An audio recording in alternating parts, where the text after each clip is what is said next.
আজকে দুই পরি ম্যাচিং ম্যাচিং ড্রেস পরে বের হয়েছি একটু ঘুরতে। আসলে আমরা যাচ্ছিলাম একটি ফুড কোর্টে, টাইম স্কোয়ার। এখানে আসলে আমরা কয়েকজন মিলে দেখা করতে চেয়েছিলাম। একটি ভাবি আমাদের চলে যাবে ঢাকা ছেড়ে, সেই জন্য লাস্টবারের মতো ট্রিট দিচ্ছিল এবং তার হাজব্যান্ড দেশের বাইরে থেকে এসেছিল। এ কারণে আমরা সবাই মিলে সেখানে গিয়েছিলাম। বেশ সুন্দর একটি পরিবেশ ছিল, এটা ভালো লেগেছে আমার কাছে। বাচ্চারাও খুব এনজয় করেছিল সেখানে।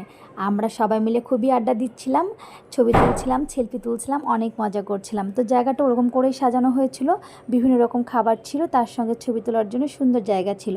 তো আমরা পিৎজা অর্ডার করেছিলাম, আরও সঙ্গে ছিল ফ্রায়েড রাইস, চিকেন ফ্রাই, আরও অনেক কিছু।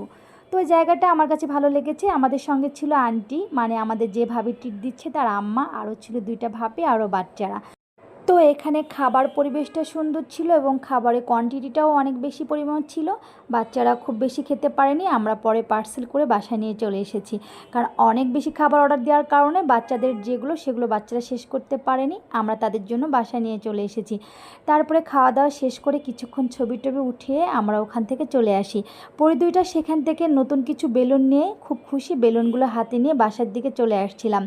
তো তারা ঘুরতে পারলে খুব খুশি হয়, বরাবরই তাই, এবারও তাই। তো খুব খুশি হয়ে তারা রাস্তাতে হাঁটতে হাঁটতে বেলুন নিয়ে খেলতে খেলতে চলে আসছিলো।